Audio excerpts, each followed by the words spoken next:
my mind, I was like, this is serious African Juju at play, and I'm in the movie against my will.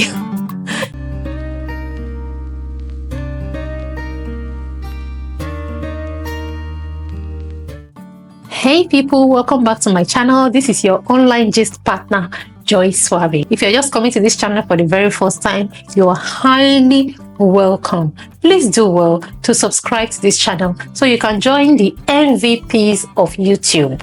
In this video, I'm going to be sharing with you my experience with what I believe to be African Juju or Voodoo. Watch this video to the end to know if this is actually African Voodoo or it's just coincidence or I'm overthinking myself. So this is the story. I was traveling from Edo State, Nigeria to Lagos by road.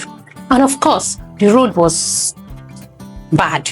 So the bad road kind of slowed our vehicle down, you know, because trying to navigate the road was not easy for a vehicle that was not even in top shape. So it was not a pleasant journey at all. Eventually we got to this village in Ondo State. That village had good road, but it was a village and there were not so many cars on the way. So it was an opportunity for our driver to kind of meet up.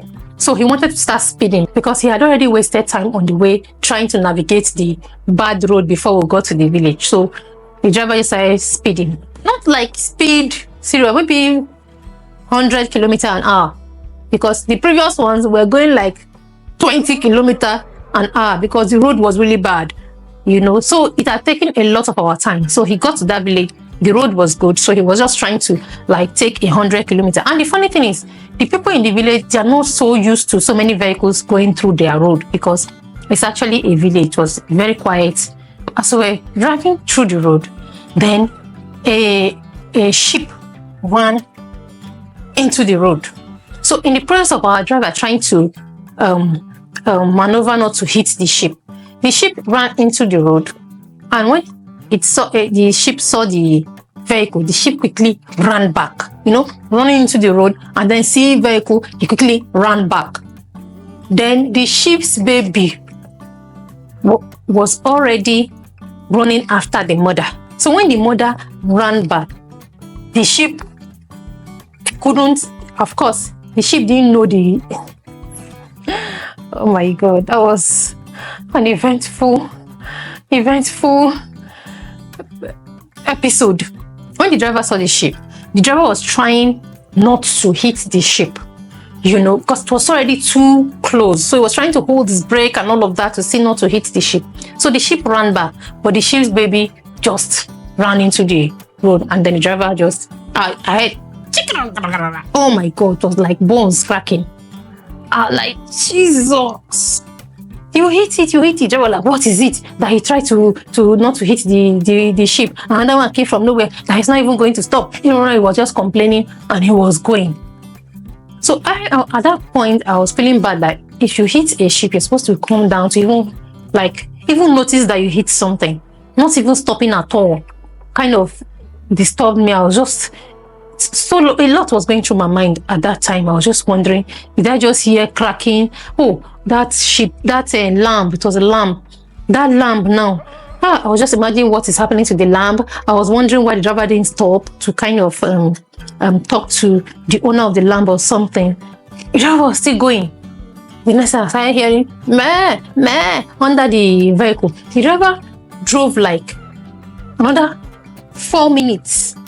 3-4 minutes without stopping. So it was after we had left that particular part of the village, we had gotten to another part. We started hearing meh meh under the car. So the driver came down, and then we saw that the car picked up the lamp, and just the lamp followed us to where we were going. So the driver came down, the lamp was just there. So the people around that other village that we were now in came and they surrounded the vehicle. This one is a lamb now, it's not strong meat. We're just complaining. Where did you hit it? The driver was trying to explain to them what happened, how he was trying to escape hitting the mother, and then the child just came from nowhere and he didn't even know he picked it. So They then removed the sheep, the lamb, they put it. All the people that were around just surrounded the lamb, and the lamb couldn't even stand, but it was still alive. But they were telling us that this one is as good as dead, that there's nothing, it will not survive. So no, like he's going, no, driver came to enter the vehicle to leave. So it was in the vehicle, people were then telling the driver, say, okay, driver, no, you can't live like that, too. You can't live like that. He was like, why? Say, they don't do that. If you live like that, something bad will happen. Like, something bad will happen. Something bad, like what will happen? Oh my God. So they were telling him to drop 100 naira or 50 naira. As at then, even a lamb as small as that would cost nothing less than 10,000 naira. 10,000. And they were telling him to drop 50 naira. It's just like they were telling him to drop it, like him trying to appease. It's not like he's trying to pay for the stuff. It was an something he didn't expect, unexpected occurrence. So he's trying to appease the girl. So he should drop like 50 naira or 100 naira. Or like 50 naira, 100 naira cannot even buy you a bottle of water. So everything was just confusing to me, because this whole thing I've not experienced it before, and what they were saying was just kind of strange to me, so that something bad would not happen. So the driver came, he was looking for 15 naira, like he doesn't have 15 naira. So somebody in the vehicle gave him 15 naira to go and drop. So the man carried the 15 naira and just flung it and dropped it on the floor. All the people in the vehicle were like, no, you can't do that. Take it. Take another one. Who has another one? They were looking for who has. Somebody said they had 100 naira. They gave it to him. They said they should take it to the lamb and drop it just beside the lamb. That is how they do it. Who are they and what are they doing? I've heard stories of people hitting people's animals and having accidents. I've heard several mythical stories. Now, I'm in a movie experiencing one. I didn't even know what they were saying. The thing hit the lamb, and now we are giving lamb money. Hey, God, God help me. I want to get to Lagos in peace. I don't want all this drama. That was how we left there. From that time, I was just on the edge. I was just observing everything. I was just scared. I didn't want any accident. Please, I have nothing to do with it. I'm not the one driving. I don't have any business with any lamb. The driver was wrong not to have stopped in the first place when he hit the lamb. Now he has passed that village and he has gone to another village. He went to be giving lamb money. Everything was just looking like a movie to me.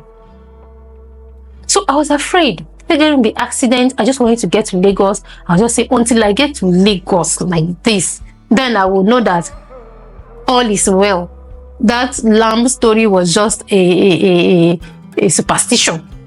Yeah. So we're then driving. We then got to, when we were about to leave Osun State, just to get to Ibadan.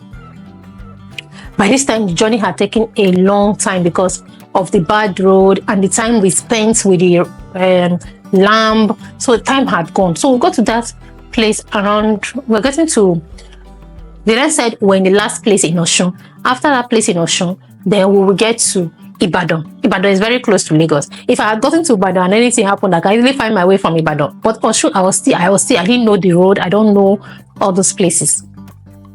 That was how vehicle developed fault. Just the last village before Ibadan, the vehicle developed fault. So the driver was trying. Thank God it was not even the bush part. The driver was trying to manage the vehicle to get to Ibadan, because from Ibadan, Ibadan is an urban area. He can easily get people to fix the car.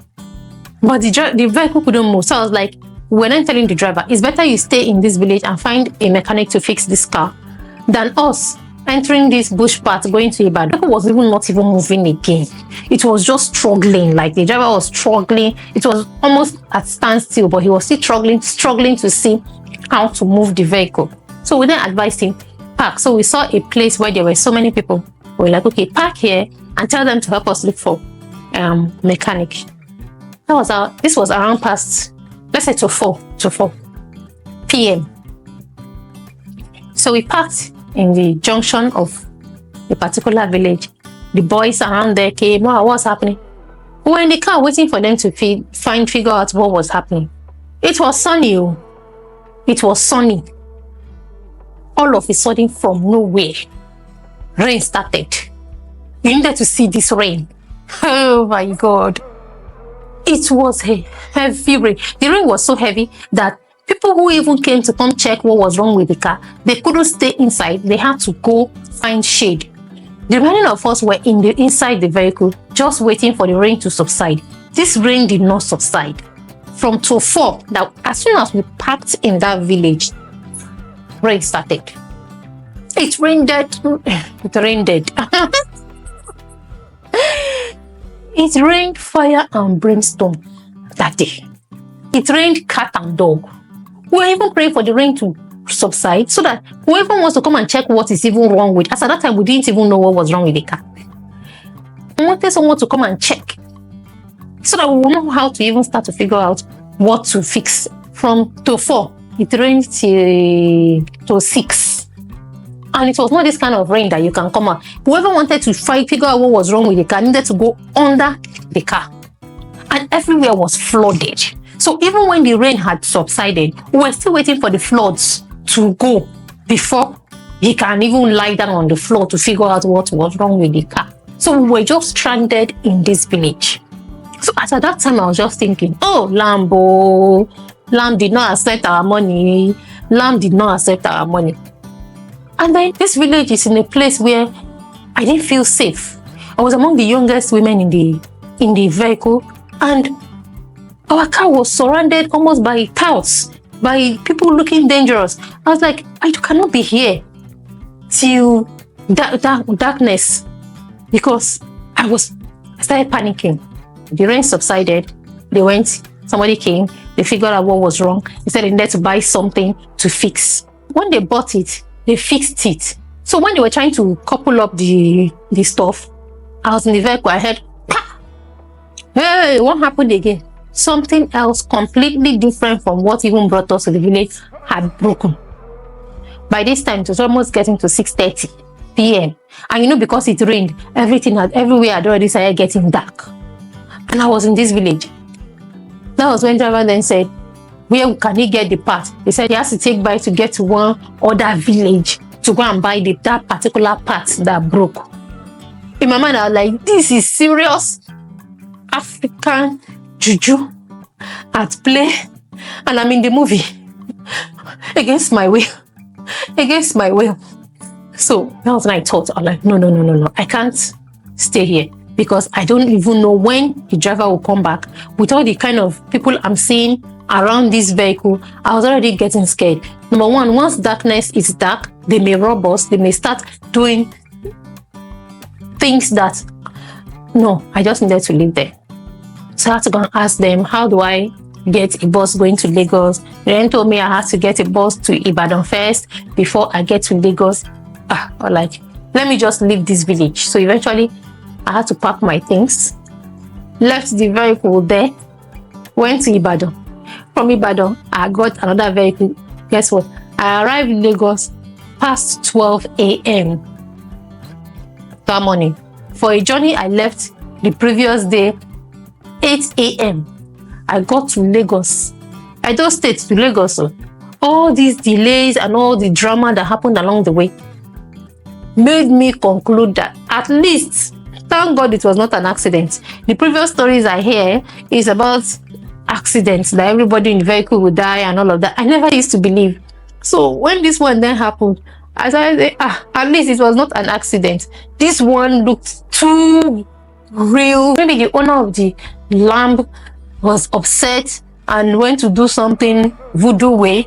I don't know. So I concluded that whole experience with the car was voodoo and African Juju at play. Could this be real African Juju? Because I don't even understand where that rain came from. How the car became bad, and then something else got worse, and then I am 100% sure that car did not move from that village that day. I am super, because the way the car was, it was like something was holding it down. You can't move from here. So I left the thing there and found my way out of that place. What do you think about this video?